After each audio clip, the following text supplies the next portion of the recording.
마지막 때 되어질 일들 몇 가지를 보다가 절기가 주어지고 또 집회가 있고 해서 하다가 멈췄던 것 하나가 있습니다. 그것이 뭐냐면 말세 때 이런 것들을 조심해라. 이런 것들로 인하여 하나님이 슬퍼하시고 하나님이 성전에서 떠나시고 하나님과 우리와의 관계를 멀어지게 하는 일들이 몇 가지가 있는데 그 일들을 좀 살펴보다가 중단됐었습니다. 그래서 조금 더 이어서 보는 것들이 우리 마지막 영적으로 주님 앞에 치고 올라가는데 도움이 되리라 생각이 되어져서 다시 한번 좀 더 보기를 원합니다. 자, 주님이 아예 공식적으로 내가 참 싫어하는 것이 있어 하고 표현하신 것들이 있습니다.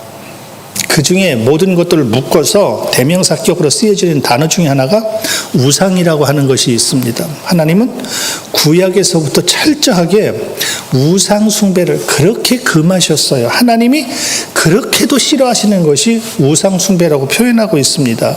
그런데 성경을 읽을 때 우리 가슴이 저미오도록 아프게 만드는 것 중에 하나가 그 우상이 유다와 예루살렘, 심지어는 성전 안에도 우상이 가득했다라고 기록이 되고 있거든요. 문자적으로는 이해가 안 되는 부분입니다. 왜냐하면 하나님을 사랑하는 사람들이 모인 곳이 이스라엘, 특별히 유대 땅이잖아요. 누구보다도 하나님을 사랑하는 신실한 사람들이 모여있는 곳이 예루살렘이잖아요. 하나님을 최고 사랑하며 하나님을 정말 영과 진리로 예배하기 위해서 있어진 곳이 성전이잖아요. 근데 그 성전에 우상이 있다고요? 말도 안 되는 소리죠.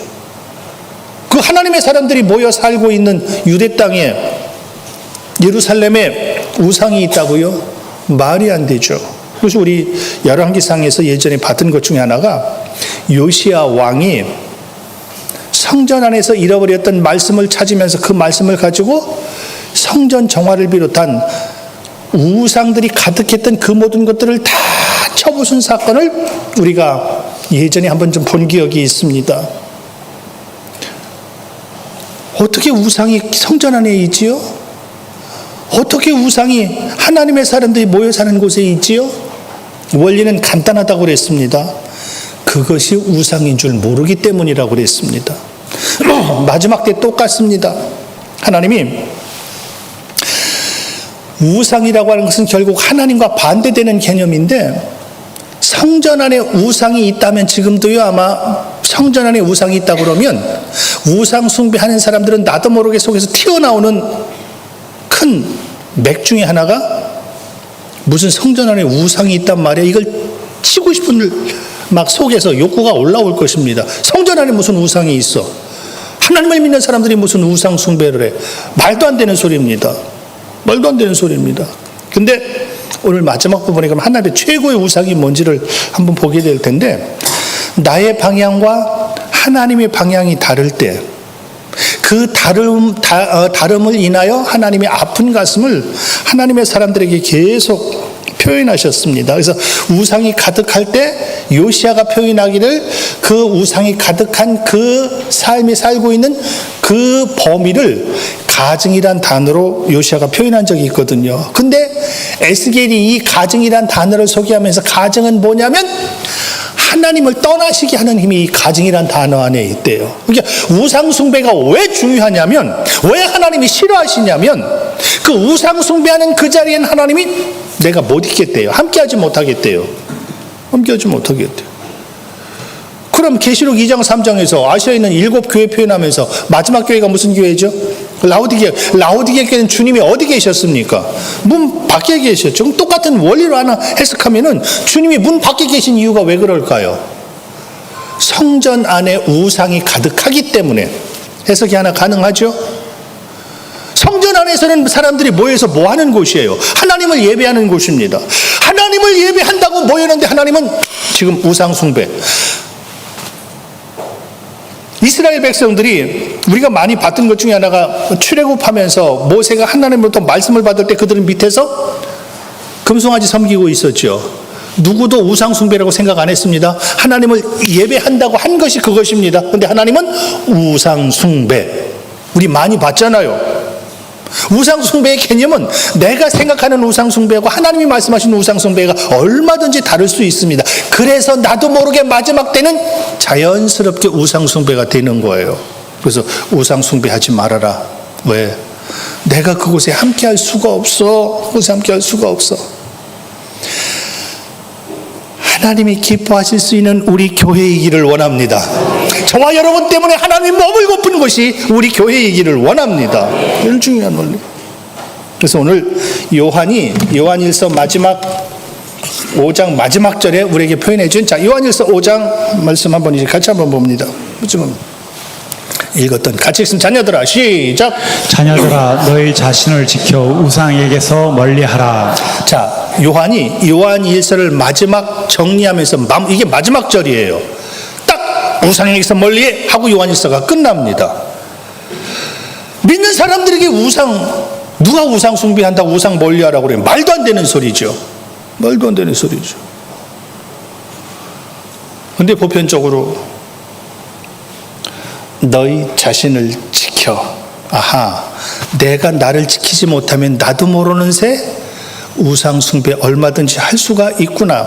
그러면 신약에서 우상은 대충 하나 우리가 좀 봤었습니다.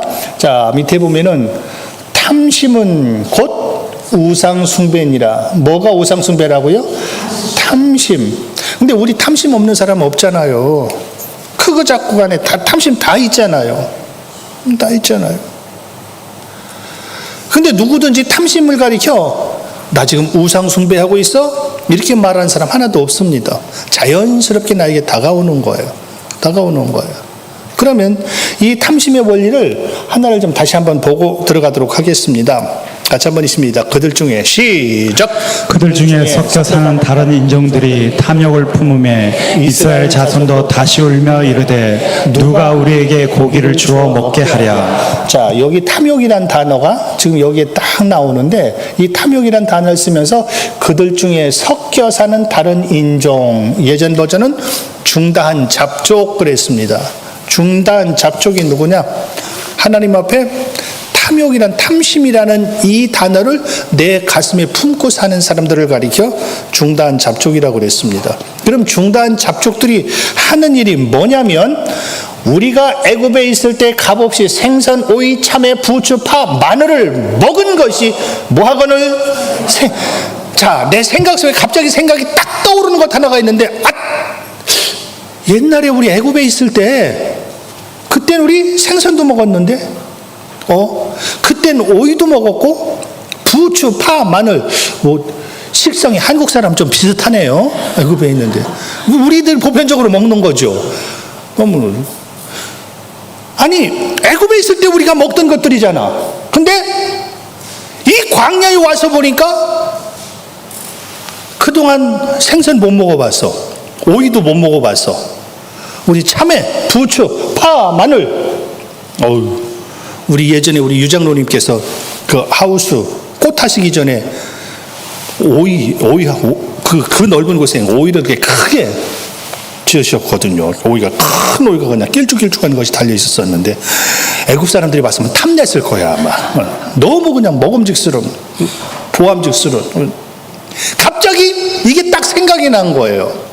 생각이 나면서 나타나는 열매 6절 보니 이제는 우리가 기력이 다하여 이 만나 외에는 보이는 것이 아무것도 없도다. 그러니까 이 속에 작은 표현으로 우상이 나도 모르게 딱 자리 잡고 있는 사람 중에 하나가 어떤 형태로 나타나냐면, 하나님이 애굽에서 나오면서 가나안 땅 들어갈 때까지 매일 아침 뭐를 내려주시죠? 만나 주시죠. 왜 만나 내려주셨어요? 먹고 살라고. 절대 하나님은 한 사람도 배고파서 죽은 사람 없다고 그랬습니다. 여러모로 아무리 먹을 것이 없어도 하나님이 먹을 걸 꼭 공급해 주세요. 그래서 하나님이 일용할 양식 내가 공급한다. 너 일용할 양식으로 해서 기도해. 하나님, 오늘도 하나님이 일용할 양식 주시네요. 이 고백을 할 수 있도록 만들어 버리시는 게 하나님인데, 광야 먹을 것이 하나도 없는데 하나님이 계속 공급해 주셔서 살았잖아요. 그럼 그 환경 가운데 하나님, 오늘도 우리에게 일용할 양식 주셨네요. 감사합니다. 우리 식사하시면서 식사 꼭 기도하시는 분 손들어보면 안 되겠죠. 다들 하시죠? 어제 지난 한 주간 제가 좀 우리 같이 오늘 좀 공부하는 데를 좀 갔었었는데 막 몸이 감당이 안 되더라고요. 그것도 한 쉬는 시간 5분, 10분 정도 그렇게밖에 아주 그냥 아주 하루 종일 뺑뺑이를 돌리는데 막 몸이 너무 지치는 거예요. 이렇게. 어제 좀 하루 쉬었는데 쉬어도 이게 그냥 감당이 안 될 정도로. 근데 어제 오다가 딱 제가 무슨 일을 봤냐면 어디 딱 들어가서 뭐를 하나 딱 먹는데 예쁜 용기 아름답게 먹을 것이 담겼으면 둘이 딱 대화를 하면서 옆에 두 분이 앉아 있고 이쪽에 이제 제가 앉아 있고 그분이 요거를 딱 갖다 놓고서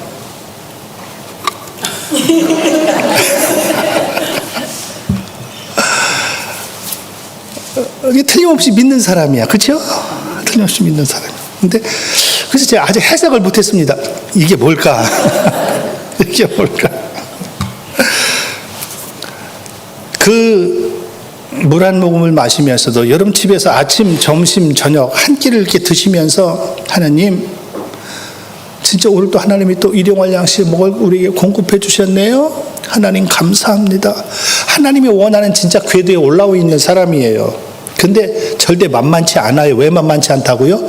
하나님이 주셨다는 것이 내 믿음으로 와질 때만 가능한 거예요. 그래서 그 훈련을 하나님은 계속 시키신다고 그랬어요. 안 되면 될 때까지 하나님이 그 광야 계속 만나게 하는 거라고 그랬습니다. 아니면 내가 수고해서 있었으니까 이거밖에 없다고 그랬습니다. 그래서 놓고 기도해도 형식밖에 없는 거예요. 그러나 진짜 이것이 하나님이 주셨다고 우리가 믿어지고 그렇게 진짜 믿음으로 오면 감사 하나님 감사해요. 오늘도 또 먹을 건강 주셨고 먹을 힘 주셨고 또 먹을 양식 주셨고 그럼 그 사람 하나님이 계속 공급해도 계속 하나님 앞에 감사가 나오겠죠. 감사가 나오겠죠. 그런데 우상 숭배하는 사람은요 요게 감사가 안 돼. 감사가 안 돼. 아이고 난 이것보다 더 좋은 것도 먹을 수 있었는데 겨우 지금 이거밖에 못 먹고 있어. 그렇게 만드는 게 중다한 작족이에요. 지금 하나님이 일용할 양식 주셨잖아. 하나님 감사합니다. 감사합니다. 옛날에는 말이야 요 생각이 팍 떠오르게 해서 중요한 건 그게 중요한 것이 아니라 우상 숭배는 왜 하나님이 그렇게도 싫어하고 무서워하냐면 무섭다는 표현은 이 내 속에 있는 우상은요 내 옆에 사람을 죽이는 힘이 있습니다. 그래서 그래요. 지금 보십시오. 옛날엔 내가 아까 뭐도 먹었는데 지금 지나갔어요. 아까 뭐도 먹었죠? 생선이 먼저 나와. 아유 누군 참외부터 먹어 더 지고 싶은가 봐. 그냥 생선. 그 다음에 오이도 있었습니까? 응. 그래 그냥 참외 마늘 그냥 드시고 싶은 거 그냥 과거에 먹었던 그거 딱 생각을 하고 하나님 앞에 야 잘 생각해봐. 지금 우리가 여기 와서 먹는 게 만나 외에 뭐가 있어? 생선이 있어, 참외가 있어, 오이가 있어, 부추가 있어, 마늘이 있어, 뭐가 있어? 아무것도 없잖아. 문자적으로 맞죠? 그래서 평소에 같이 하나님 앞에 감사합니다, 감사합니다 하다가 어떤 사람의 무슨 말을 딱 듣고면 그때부터 생각이 딱 바뀌는 이유가 이게 우상 때문에 그래. 이게 우상 숭배예요. 우상 숭배. 하나님이 문자적으로는 맞잖아요. 맞지만 하나님이 제일 싫어하시는 것 중에 하나가 맞는 그 열매가 지금 열매가 어디로 가고 있습니까? 하나님이 안 기뻐하는 것을 지금 방향을 틀도록 만들어버리는 게 이게 우상숭배거든요. 우상숭배거든요. 그냥 감사합니다. 항상 기뻐요. 뭘 해도 하나님이 오늘 또 여기까지 하나님 불기둥 구름기둥으로 인도하셨네요. 감사합니다. 얼마나 멋있게 가나안을 향해 한 걸음 한 걸음 가고 있습니까? 또 그렇게 가게 되겠습니까? 근데 갑자기 여기서 불만을 딱 품어버리니까 맞아. 애굽에서는 생선도 우리가 먹었었는데 이게 어렴풋이 떠오르니까 지금이 싫은 거예요. 지금이 싫으니까 하나님 앞에 원망불평을 시작하는 겁니다.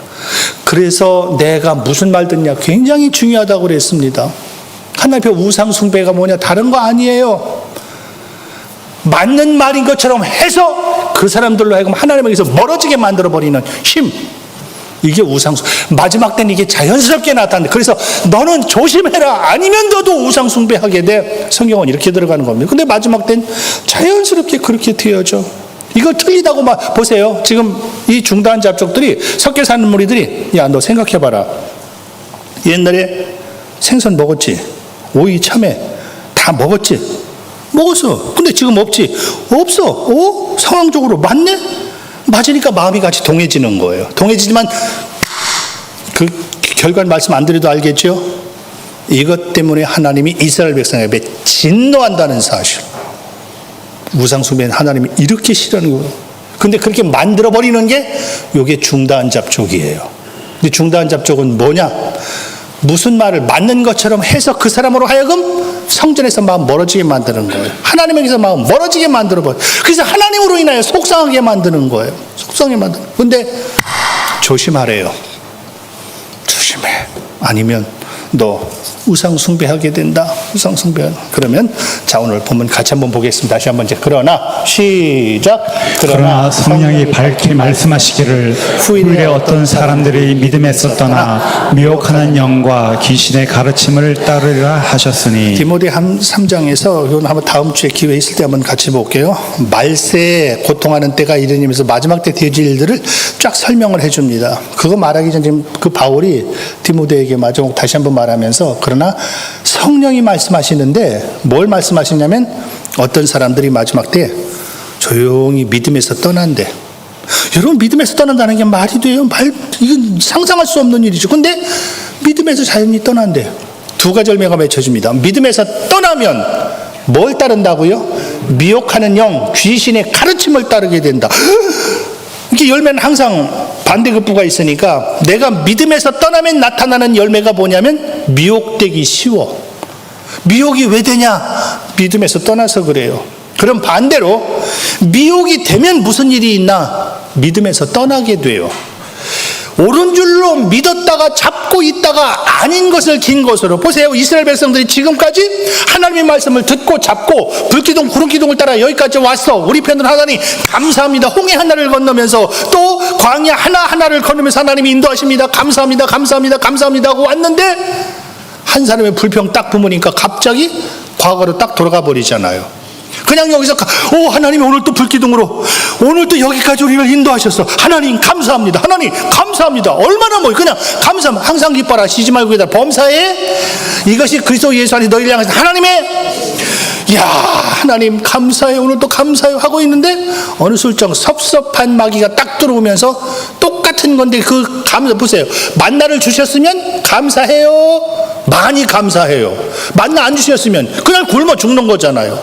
굶어 죽지 않도록 하나님 먹을 것을 주셨어. 그럼 하나님 감사합니다. 지금까지 감사합니다. 감사합니다 하고 왔는데 옆에 있는 사람 얘기를 딱 듣고 나서 보니까 그러네. 내가 불평하고 불만이 될 조건들이 더 많았었네. 더 많았었네. 이렇게 바뀌어버리는 거예요. 이렇게 바뀌어버리는 거예요. 그러나 성령이 밝히 말씀하시기를 후일에 어떤 사람들이 믿음에서 떠나 다시 뭐하는 영? 미혹. 그래서 이 미혹이란 단어 예전에 한번 봤으니까 이 플라나오라고 하는 단어가 길을 잃게 하다, 방황하다, 어렴풋이 생각나죠? 어렴풋이. 미혹이 뭐냐? 나로 인하여 길을 잃어버리게 만드는 게 미혹이라고 그랬습니다. 길을 잃어버리니까 내가 방황하는 거예요. 방황하는 거예요. 문제는 내가 길을 잃어버리면 뭐 하면 된다고 그랬죠? 다시 돌아오면 되잖아요. 어디 가다가 길을 잘못 들었어? 잘못 들었어. 그럼 다시 방향 바꿔서 가면 되잖아요. 근데 미혹은 뭐냐면 길을 잃어버렸는데 절대 다시 길을 제대로 찾지 않는 사람을 미혹이라고 그래요. 아니 길 잃어버려. 이럴 수도 있지. 이럴 수도 있지. 그럼 다시 방향을 바꾸면 되는데 왜 방향을 안 바꾼다고요? 미혹의 힘, 미혹의 원리. 미혹. 길을 잃은 것이 미혹인데 절대 내가 길을 잃었다고 생각을 안 하게 만드는 게 미혹이에요. 다시 지난번 제가 어디를 갔더니 거기에 조그만 소품점 같은 데인데 뭐가 있냐면 아이들 목걸이를 해줍니다라고 써 있더라고요. 그래서 아이들하고 노인분들 목걸이를 해줍니다. 그래서 그 의미가 뭔가 봤더니 목걸이 안에 그럼 뭐 해주나 봤더니 그 목걸이에 그 애 이름하고 전화번호 써서 걸어주더라고요. 왜 그렇게 해줄까요? 노인분들에게 연세 많이 드셔서 정신이 이제 좀 희미하신 분들에게 똑같이 목걸이 해주신대요. 그 목걸이에는 뭐가 써 있다고요? 이름과 전화번호예요. 어떤 사람은 주소 써놨습니다. 왜 그걸 목에 걸어줄까요? 애들이 순간 놓치면, 엄마 놓치면 자기 집이 어딘지 모르잖아요. 그러니까 이 아이를 어디서 보호하고 있으면 이 전화번호로 전화를 해라. 어떤 사람은 요 주소가 이 사람이 살고 있는 주소다. 왜? 이 영적 치매라고 하는 것이, 치매가 한번 딱 오면은요, 참 무서운 것이 왜 무서우냐면 내가 어디 사는지를 몰라. 내가 집 가다 길 잃어버릴 수 있지요. 그럼 뭐 하면 돼요? 다시 뭐 하면 된다고요? 다시 집으로 가면 돼요. 근데 이 치매는 집을 안 가. 못 가는 건지 안 가는 건지 모르겠네. 못 가는 거예요? 안 가는 거예요? 네, 하여간 그래요. 아니, 자기 집에서 나왔으니까 자기 집 가면 되잖아요. 근데 자기 집 안 가는 이유, 자기 집 어떻게 가는지를 몰라. 기억이 안 나. 더 무서운 건 아들이 와서 엄마 뉘슈? 참 고통스러운 거죠. 너 왔어? 나 길 잃었는데. 멋있게 집으로 갈 수 있잖아요. 딸이 와서 엄마! 왜 나보고 엄마라고 그래요? 이해가 안 되는, 이게 영적 치매예요. 왜 미혹이 되면 돌아서지 않나? 내가 잘못된 거 전혀 몰라요. 잘못됐다고, 지금 잘못 갖고 있다고 해도 이게 용납이 안 되는 거예요. 근데 마지막 때는 자연스럽게 미혹이 된대요. 왜? 믿음에서 떠나. 근데 누구든지 이것에 대해서 긴장하는 사람이, 그래서 아까 읽었던 본문에도 자꾸 본인은 조심하고 지키라고 그러죠. 왜? 아니면 나도 모르는 새 영적 치매가 딱 와버려. 치매가 딱 와버리면 하나님이 안 기뻐하는 위치에 내가 딱 서서 열심히 달리고 있는데도 감각이 하나도 없어. 아무게 하나님이 안 기뻐. 무슨 소리야? 나 지금 제대로 된 길을 나 혼자 지금 잘 가고 있는데. 이게 에레미야 시대잖아요. 아무리 와서 얘기해도 얘기하는 사람은 죽이지 돌이키려고 안 해요. 이게 미혹이 이렇게 무서운 거예요. 쪽으로 무서운 거예요. 그러니까 제일 무서운 원리 하나 한번 같이 한번 보십시다. 같이 읽습니다. 참빛 시작. 참빛 곧 세상에 와서 각 사람에게 비추는 빛이 있었나니 그가 세상에 계셨으며 세상은 그로 말미암아 지은 바 되었을 때 세상이 그를 알지 못하였고 자기 땅에 오매 자기 백성이 영접하지 아니하였으나. 그 다음에 영접하는 자 곧 그 이름을 믿는 자들에게 하나님의 자녀가 되는 권세를 주셨다. 주인이 왔어. 주인이 오셨습니까? 얼마나 멋있어요. 내가 주인이다. 주인이야? 죽여. 이게 미혹이에요. 미혹은 주인을 못 알아보게 만들어요. 무서운 게 왜 무서냐? 치매가 왜 무서우냐? 아들도 몰라보게 만들어. 자기 집도 몰라보게 만들어. 다시, 미혹이 왜 무서우냐?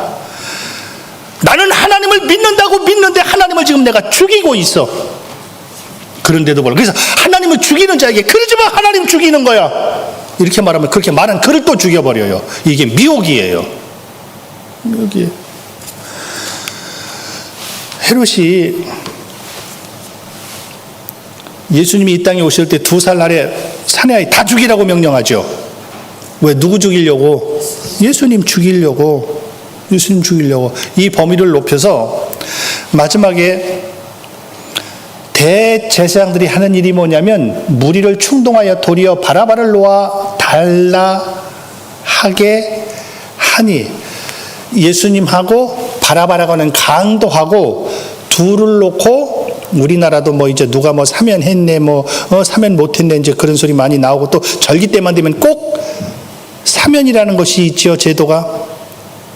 대통령이 영으로 아무개 사면하노라 도장 꽝 찍어주면요, 그 사람이 100년형을 선고받았어도 그날부로 면제가 되는 거예요. 딱 절기 때가 돼서 이렇게 지금 한 가지 얘기를 하고 있습니다. 내가 한 사람 사면해 주려고 그런다. 여기 사람을 죽인 강도가 있고 죄 없이 잡힌 예수님이 있다. 내가 누구 놓아주랴? 여러분, 누구 놓아달라고 하겠습니까? 이건 묻고 말고 할 것도 아니잖아요. 물음도 안 되는 거잖아요. 문제는 잘 보십시오. 대제사장들이에요. 대제사장들이 무리를 지금 충동했다 이렇게 돼 있어요. 무리를 충동하여 도리어 누구 놓아달라? 바라바는 누구라고요? 사람을 죽인 강도예요. 다시 말하면 지금 사람을 죽인 강도가 감옥에 있고 예수님이 감옥에 있습니다. 내가 둘 중에 하나를 놓아주고 싶다. 누구 놓아주랴 하고 사람들에게 묻습니다. 그냥 혼자 자기가 내가 직권으로 권한으로 예수를 놓아주겠노라 하면 괜찮아. 그렇게 한 게 아니라 사람들한테 묻는 거예요. 자, 내가 한 사람 놓아주려고 그러는데, 놓아줄 권세가 있는 거 알지? 놓아주려고 그러는데 강도 놓아주랴? 예수님 놓아주랴? 그럼 물으면 누구를 놓아주랴라고 사람들이 말할 것 같아요. 당연히 예수님 놓아주랴. 왜? 죄 없이 왔으니까. 누가 봐도 이건 살인자니까. 살인자는. 근데 신기해요. 사람들이 전부 들고 일어나서 누구 놓아달라? 그럼 반대로 해석하면 누구 죽이라는 얘기예요? 예수님 죽이고 바라바를 놓아. 왜 바라바 놓아달라고 그럴까요? 지금 답이 하나 나왔죠. 대제사장들이 무리를 모아요. 바꿔서 대제사장들이 누구를 충동해요? 또 바꿔서 누가 무리를 충동해요? 이 원리 한번 잘 보십시오. 무리들은 지금 내가 강도를 놓아주고 예수님을 십자가에 죽이십시오. 이것이 하나님을 죽이는 것인 줄 안다 모른다. 꿈에도 모르죠. 반대로 한 걸음 더 나아가서 무리를 충동한 게 누구예요? 대제사장들이. 왜 무리들이 예수님을 십자가에 못 박으십시오 하고 말하나? 대제사장이 그렇게 하라고 시켜. 그럼 지금 보세요. 대제사장은 내 생각에 저 예수는 죽어야 돼. 이미 죽이려고 죄를 계속 찾아다 없지만은 그대로 죽이기로 이미 결정해놓고 죄를 계속 찾아 들어간다고 그래. 아무리 찾아 들어가도 죄가 없거든요. 없으면 놔주면 되잖아요. 근데 이미 죽이기로 결정했다고 그랬습니다. 하다 안 되니까 이제 무리들 전부 다 그들을 충동해서 야 묻거들랑 무조건 바라바 놓아달라고 그래. 바라바 놓아달라고 그래. 저 예수는 죽여야 돼. 예수는 죽여야 돼. 죽여야 돼. 바로 이 부분입니다. 지금 내가 하는 일이 하나님을 죽이는 일인데 내가 하는 일이 하나님을 죽이는 일이라는 걸 전혀 꿈에도 생각 못하고 있습니다. 왜 못하고 있을까요? 이게 약간 미혹이 무슨 뜻이라고 그랬죠? 길을 잃어버리는데 이 사람들은 다시 길을 바꾼다 안 바꾼다. 안 바꾸는 이유, 이 길이 올 테니까요. 내가 그냥 길 잃어버린 걸 모른다니까요. 다시 말하면 제일 무서운 우상입니다. 내가 하는 일이 하나님을 죽이는 일인데 꿈에도 몰라요. 이게 미혹입니다. 미혹입니다. 우리가 잘 알고 있는 사도 바울이 그가 하는 일이 예수 만나기 전 예수 믿는 사람 잡아 죽이는데 앞장섰었죠. 왜 그렇게 했다고요? 그게 오라. 그게 오르니까 옆에서 아무리 그러지 마. 그 하나님 안 기뻐하시는 일은 하나님을 죽이는 일이야. 하나님을 죽이는 일 얘기해 보십시오. 그 사람을 죽여버립니다. 이게 미혹의 힘이라. 미혹은요. 한번 딱 내 앞에 세워진 이 계획은요. 어떤 일이 있어도 안 바꿉니다. 왜? 나는 이게 오르니까. 여기에 목숨 거는 거라고 그랬습니다. 그래서 잘못된 생각을 딱 가지고 있는 사람에게 아무개 해보십시오. 바로 왼수가 돼버립니다. 바로 원수가 돼버려요. 점점 마지막 때 이제 시대가 자꾸 바뀌면서 이 세대가 극단적으로 막 치우쳐 간다고 그랬는데 자꾸 이제 아무것도 아는 일 가지고 막 이제 팍팍 나눈 일이 왜 말세기 때문에 종말이기 때문에 자꾸 그런 일이 나타난다고 그랬습니다. 그래서 우리는 특별히 교회는 뭐든지 조심해야 되는 이유가 나하고 틀릴 때 요즘에는요 인정사정 없습니다. 부부간에도 왼수가 바로바로 돼버립니다. 생각이 틀려요? 바로 왼수가 돼버립니다. 스스로 조심하십시오. 그러니 작은 문제 하나 있다? 얼마나 이슈화시켜서 나눌 수 있는 기가 막힌 생각 하나만 달라도 중요한 것 달라도 주님 때문에 하나가 될 수 있는 멋진 교회이기를 원합니다. 그게 진짜 교회예요. 아닌 교회는 나하고 생각이 틀려? 너는 왼수. 근데 문제는 그렇게 해놓고도 그 사람이 안 돌아서져요. 왜? 항상 내 기준이 오르니까. 그래서 제일 무서운 사람, 예수님을 죽이면서도 너무 자신 있어요. 너무 떳떳해요. 그게 지금 누구는 지금 범위를 보십시오. 처음에는 하나님이 다시 한번 육신을 입고 자기 땅에 오셨으면은 원래 그분이 하신 디자인이라면 주인이 오셨다. 우리 편으로 주인이 오셨다. 환영하고 영접하면 되잖아요. 근데 환영하고 영접하는 것이 아니라 그를 죽여버려요. 근데 범위도 점점 보십시오. 헤롯을 통하여 한번 그런 시험이 그것으로 끝나는 것이 아니라 더 점점 범위가 이제 벌어져서 대제사장은 누굽니까?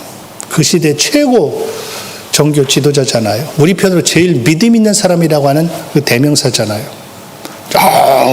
저 사람 믿음이면 하고 모두 다 울어볼 수 있는 상황이 있는 사람이 그 사람이 벌써 생각이 딱 미혹이 되니까 저 사람 죽여라. 그럼 모두의 마음이 거기로 싹 쏠리는 거예요. 사람들이 부정적일 때 보세요. 왜 처음에 섞여 사는 무리가 탐욕을 품을 때 이스라엘 전체가 그에게 동의표를 던지는가? 지금 이스라엘 전체가 한 사람이 이 예수는 죽여야 돼. 그 생각이 전체 이스라엘의 마음이 지금 거기로 다 쏠려버립니다. 근데 전부 예수를 죽이는데 하나가 돼버려요. 근데 문제는 그럼에도 불구하고 전혀 못 깨닫는다는 사실입니다.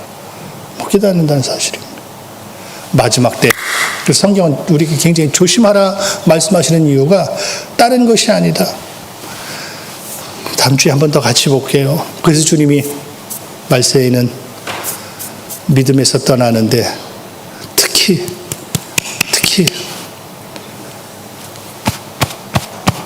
내 중심이 되기 때문에 고통하는 일들이 교회 안에 있을 것이다. 내 중심. 다시 하나님이 보여지는 우리 교회이기를 원합니다. 그분은 말씀이십니다. 말씀이 오셔서 우리 가운데 좌정하시는 멋진 교회이기를 원합니다. 나의 생각과 다른 것이 말씀이 보여지며 들려질 때만 보여지고 알아지는 것인데 그 말씀으로 인하여 주님이 보여주시는 그 길을 주님 손잡고 동행할 수 있는 멋진 새하늘 저와 여러분이기를 원합니다. 기도합니다.